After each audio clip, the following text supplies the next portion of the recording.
সুপ্রিয় দর্শক, আসসালামু আলাইকুম। আপনাদের সবাইকে স্বাগত জানাচ্ছি এখনকার আলোচনায়।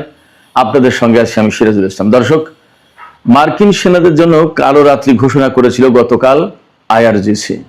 তারা কুয়েতে ব্যাপক হামলা চালিয়েছে। ব্যাপক, যে হামলার মধ্য দিয়ে মনে হচ্ছে কুয়েত থেকে মার্কিন সেনাদেরকে একেবারে বিতাড়িত করার জন্য তারা চরমতম অভিযান শুরু করেছে। এদিকে জর্দানে ইরানের হামলায় নতুন করে মার্কিন সেনা নিহত হয়েছে এবং একটি F-15 যুদ্ধ বিমান ধ্বংস হয়েছে। মার্কিন প্রভাবশালী গণমাধ্যম CNN আজকে রিপোর্ট করেছে, গত 9 জুলাই থেকে শুরু হওয়া সংঘর্ষে এ পর্যন্ত প্রায় 100-র মতো মার্কিন সেনা আহত হয়েছে। CNN আহত কথা বলেছে। প্রশ্ন হচ্ছে যে নিহত তো হয়েছে 4 জনের, তো পরিষ্কার, আরো কতজন নিহত হয়েছে সেটা একটা ব্যাপার।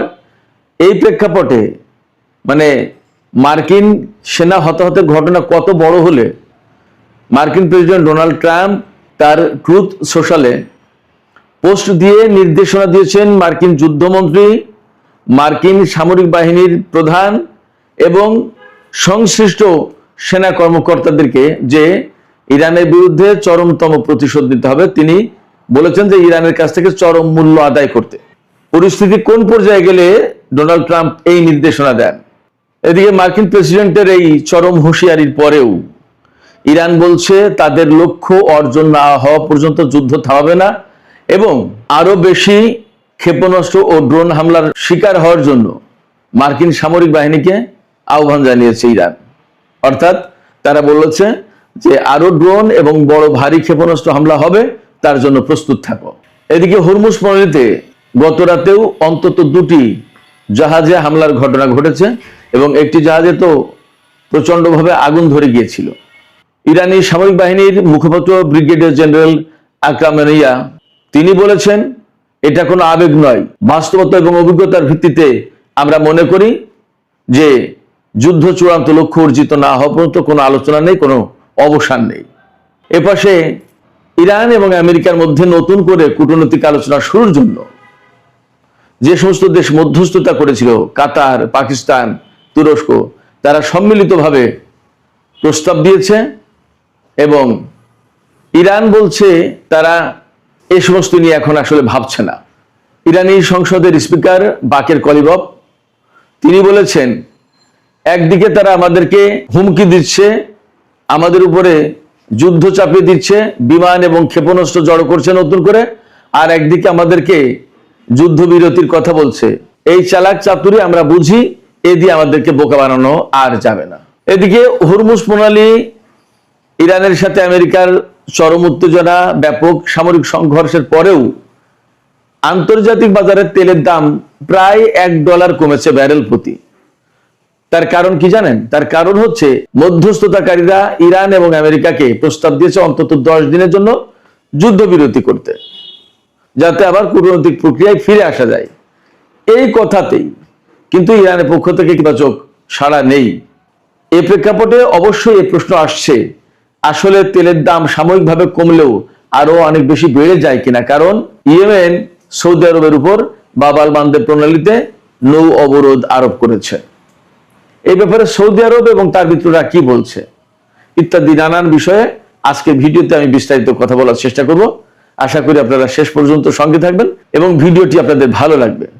ভিডিও যদি ভালো লাগে তাহলে লাইক, কমেন্ট, শেয়ার করবেন এবং আমাদের সাথেই থাকবেন। সুপ্রিয় দর্শক, চলুন বিস্তারিত আলোচনায় চলে যাই। সর্বপ্রথমে বলি, ইরানের সামরিক বাহিনী বিশেষ করে আইআরজিসি গত রাতে ঘোষণা করেছিল গত রাত মার্কিন সামরিক বাহিনীর জন্য কালো রাত্রি। কারণ কি? কারণ হচ্ছে তারা কুয়েতের সামরিক ঘাঁটিগুলোতে, অন্তত 3টা সামরিক ঘাঁটিতে দফায় দফায় হামলা চালিয়েছে এবং সেখানে কি কি ধ্বংস করেছে। সেখানে ধ্বংস করেছে আলী আল সালেম ঘাঁটিতে হামলা চালিয়ে দীর্ঘপাল্লা রাডার, যোগাযোগ centre, communication centre, satellite receiving system এবং ক্ষেপণাস্ত্র প্রতিরক্ষা রাডারে মিসাইল এবং ড্রোন দিয়ে হামলা চালিয়েছে ইরান। এবং এই যেগুলো হামলার লক্ষ্যবস্তু ছিল সেগুলো মোটামুটি প্রায় সব ধ্বংস হয়ে গেছে। শুধু তাই না, এই আলী আল সালেম বিমান ঘাঁটিতে মার্কিন MQ-9 রিপার ড্রোনের হ্যাঙ্গার ছিল, সেখানেও হামলা চালিয়েছে এবং সেগুলো ব্যাপকভাবে ক্ষতিগ্রস্ত হয়েছে বা ধ্বংস হয়েছে বলে আইআরজিসির পক্ষ থেকে দাবি করা হয়েছে। এদিকে আহমদ আল জাবের বিমান ঘাঁটিতে ইরান গত রাতে ব্যাপক হামলা চালিয়েছে। সেখানে যা যা ধ্বংস হয়েছে তার ভেতরে আর্লি ওয়ার্নিং রাডার, ক্ষেপণাস্ত্র প্রতিরক্ষা রাডার, FPS-117 দীর্ঘপাল্লার রাডার সিস্টেম, পেট্রিয়ট ক্ষেপণাস্ত্র ব্যবস্থা এবং স্যাটেলাইট যোগাযোগ ব্যবস্থা ধ্বংস হয়েছে। এদিকে আগেই বলেছি আমি, জর্দানের একটি সামরিক ঘাঁটিতে ইরান গত রাতেও হামলা চালিয়েছে এবং সেখানে বেশ কয়েকজন মার্কিন সেনা হতাহত হয়েছে এবং একটি F-15 খুবই গুরুত্বপূর্ণ জঙ্গি বিমান, সেই যুদ্ধ বিমান ধ্বংস হয়েছে। গত রাতের এই ব্যাপক অভিযানের পর ইরান বলেছে এই অভিযান এখানে শেষ নয়। এবং কখন বলছে এই কথা?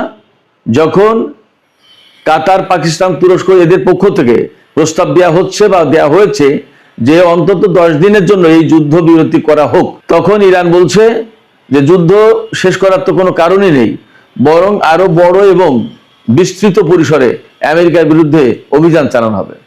IRGC বলছে মধ্যপ্রাচ্য আমেরিকার না, এই অঞ্চলের কেউ নয় আমেরিকা, অতএব এই অঞ্চল থেকে তাদেরকে ছেড়ে যেতেই হবে। যতক্ষণ পর্যন্ত তারা না ছেড়ে যাচ্ছে ততক্ষণ পর্যন্ত এই হামলা অব্যাহত থাকবে।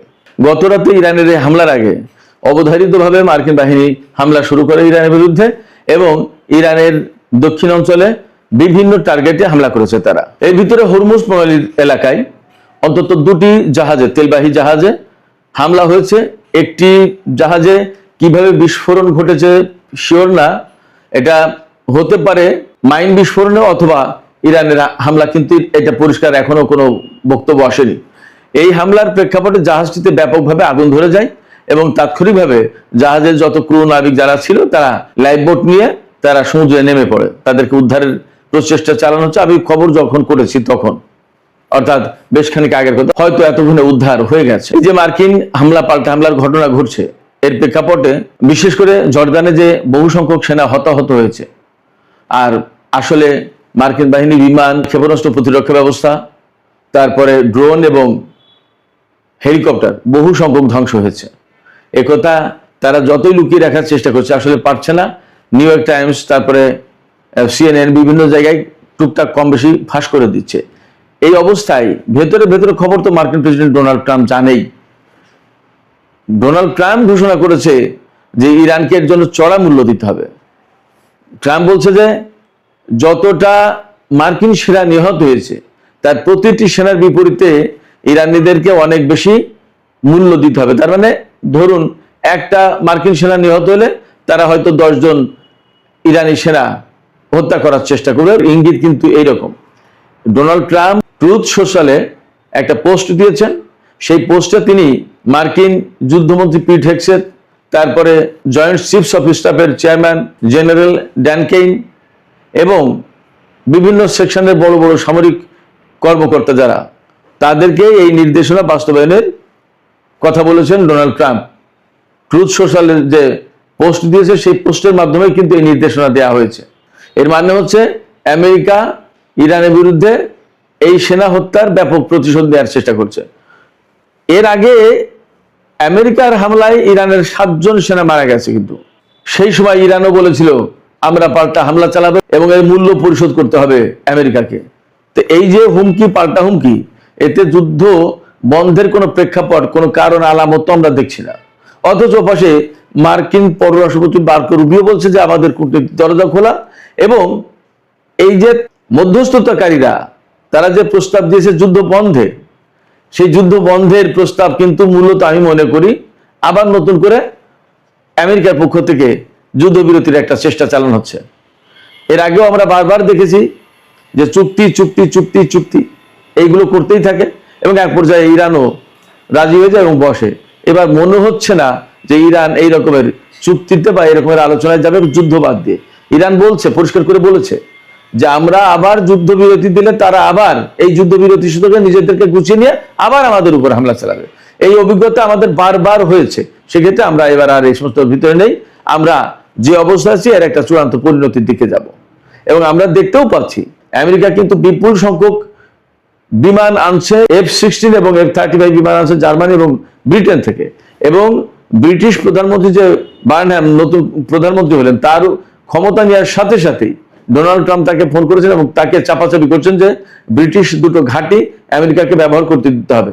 এর আগে কিয়ার স্টারমার তিনি কিন্তু ব্রিটিশ ঘাঁটি ব্যবহার করতে দিতে চাননি। এটা নিয়ে অনেক টানাপোড়েন হয়েছে ব্রিটেন এবং আমেরিকার মধ্যে। নতুন প্রধানমন্ত্রী কি করেন সেটা একটা ব্যাপার, কিন্তু এরই মধ্যে তার উপর চাপ সৃষ্টি করেছেন ডোনাল্ড ট্রাম্প। সেক্ষেত্রে যুদ্ধবিরতির প্রত্যাশাটা কিন্তু প্রকাশ্যে আমেরিকা করছে না, ভেতরে ভেতরে বলছে। আবার তাদের যুদ্ধ প্রস্তুতি এবং ইরানের উপরে ব্যাপকভাবে হামলা এগুলো কিন্তু কন্টিনিউ চলছে। এই অবস্থায় যুদ্ধবিরতির কথা বললেও এবং তেলের দাম কিছুটা কমলেও আসলে বিশ্ববাজার কি হবে সেটা কিন্তু দারুণভাবে অনিশ্চিত। কারণ এরই মধ্যে গত রাতে হরমুজ পল্লীতে দুটো জাহাজ আবার হামলার শিকার হয়েছে এবং ইরান পরিষ্কার করে বলেছে এবং বিশ্বের বিভিন্ন জাহাজ কোম্পানি, জাহাজের যে সমস্ত মালিক তাদের কাছে বার্তা পাঠিয়েছে যে আপনারা কেউ আমেরিকার দেয়া নিরাপত্তার উপরে ভরসা করবেন না প্লিজ হরমুজ পল্লীতে, কারণ আমেরিকার দেয়া নিরাপত্তায় কোনো জাহাজ নিরাপদে বের হতে পারবে না। সেক্ষেত্রে আইআরজিসি বা ইরান যে রুট দিয়েছে সেই রুটেই জাহাজ পরিচালনা করুন এবং নিরাপদে আপনাদের জাহাজ বের করে নিন।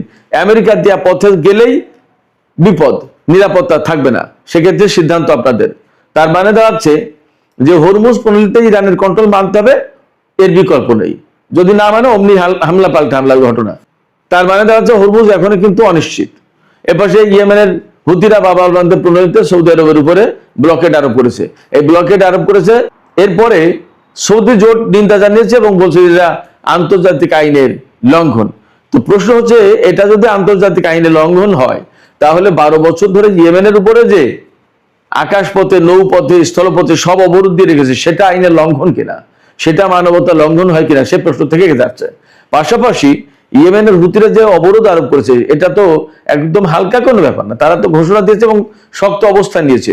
এই শক্ত অবস্থান এড়িয়ে যদি বাব আল মানদেব প্রণালী পার হতে হয় সৌদি আরবের জাহাজকে, তাহলে সেখানে তো হুতিরা হামলা চালাবে এবং তারা ক্রুজ ক্ষেপণাস্ত্র নিয়ে রেডি।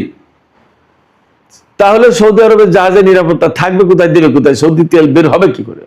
যদি তাই না হয় তাহলে তেলের বাজার রিয়েলি এখন যে $1 মতো কমলো, কিন্তু প্রকৃতপক্ষে $1 কমবে কিনা সন্দেহ আছে, কতটুকু বাড়ে সেটাই প্রশ্ন। এবং ইরানের পক্ষ থেকে একদম পরিষ্কার বক্তব্য, বিশেষ করে সেনাবাহিনীর পক্ষ থেকে, যে যুদ্ধ আর কোনো মতেই ওই কূটনৈতিক আলোচনার নামে আর বন্ধ করা হবে না। কারণ যতবার কূটনৈতিক আলোচনার নামে আমেরিকা যুদ্ধবিরতির কথা বলেছে এবং আমরা রাজি হয়েছি, ততবার তারা নিজেদেরকে গুছিয়ে নিয়ে আমাদের উপর হামলা চালিয়েছে। এখান থেকে আরেকটা জিনিস আমি বলে শেষ করি, ইরানের হামলায় আমেরিকার ব্যাপক ক্ষয়ক্ষতি হচ্ছে বলেই পরিষ্কার হচ্ছে। তা না হলে কিন্তু আমেরিকা এই মুহূর্তে কোনো মতে আবার নতুন করে যুদ্ধবিরতির কথা বলতো না। যখনই তারা খুব চাপে পড়ে যায়, বিপদে পড়ে যায়, তখনই তারা যুদ্ধবিরতির কথা বলে। সেক্ষেত্রে এখনো আমার ধারণা যে আমেরিকা মারাত্মক রকমের চাপে পড়েছে এবং কিছু কিছু আলামত আমি আপনাদেরকে বলি, এর আগেও বলেছি আজকেও বলি। কুয়েতে গত রাতে যে কালো রাত্রি ঘোষণা করে যে হামলা চালিয়েছে, আসলে মার্কিন সামরিক বাহিনীর এখানকার যত সিস্টেম এগুলো প্রায় শেষ হয়ে গেছে, এর আগেও তো করেছে। এরপরে বাহরাইন, সংযুক্ত আরব আমিরাত, কাতার, এই সমস্ত জায়গায় একদম মোটামুটি শেষ। গতকালকে একটা খবর দেখলাম জর্দানের, যে আর যদি আগামী 2-1 দিন হামলা চালায়, এইভাবে হামলা অব্যাহত রাখে ইরান, তাহলে জর্দানে কোনো বিমান ঘাঁটি আর সচল থাকবে না, সব অচল হয়ে যাবে। তাহলে মধ্যপ্রাচ্যে কোনো ঘাঁটি ব্যবহার করে আমেরিকা আর বিমান হামলার মতো কোনো ব্যবস্থা মনে হয় তারা করতে পারবে না। এবং আমরা লক্ষণটা দেখছি কি, এই উপসাগরীয় অঞ্চল থেকে গুটি আস্তে আস্তে জর্দান, ইসরায়েল ওই দিকে চলে গেছে কিন্তু আমেরিকা। তার মানে এই সমস্ত অঞ্চল অর্থাৎ এই ইরাক, কুয়েত, সৌদি আরব, বাহরাইন, কাতার, সংযুক্ত আরব আমিরাত, এই সমস্ত এলাকায়, এই সমস্ত দেশে আমেরিকার ঘাঁটিগুলো আর ভালো নেই, এখান থেকে খুব একটা কাজ করতে পারছে না আমেরিকা। যেটুকু অবশিষ্ট আছে সেগুলোও ধ্বংস করে দেওয়ার চেষ্টা করছে। তার মানে এই জায়গা থেকে গুটি আস্তে আস্তে আস্তে আস্তে জর্দান, ইসরায়েল ওই দিকে তাড়িয়ে দিচ্ছে। এর মানে দাঁড়াচ্ছে মধ্যপ্রাচ্য থেকে আসলে মার্কিন সামরিক বাহিনী বিদায় নেবে কি নেবে না সেই প্রশ্ন এসে সামনে দাঁড়াচ্ছে। ইরান চূড়ান্তভাবে মধ্যপ্রাচ্য থেকে মার্কিন বাহিনীকে একদম উৎখাত করে দেওয়ার চেষ্টা করছে। বর্তমান যে যুদ্ধ, তার যে চরিত্র, তার যে বৈশিষ্ট্য, তার থেকে মোটামুটি এমনই আমার কাছে মনে হচ্ছে। আপনাদের কাছে কি মনে হচ্ছে জানি না। আপনাদের কাছে কি মনে হচ্ছে, আপনারা কেমন করে দেখছেন, কি ভাবছেন, সেটা কমেন্টে জানাতে পারেন। সুপ্রিয় দর্শক, এখনকার আলোচনা এখানেই শেষ করতে চাই। আপনারা সবাই অনেক অনেক ভালো থাকুন। আল্লাহ হাফেজ।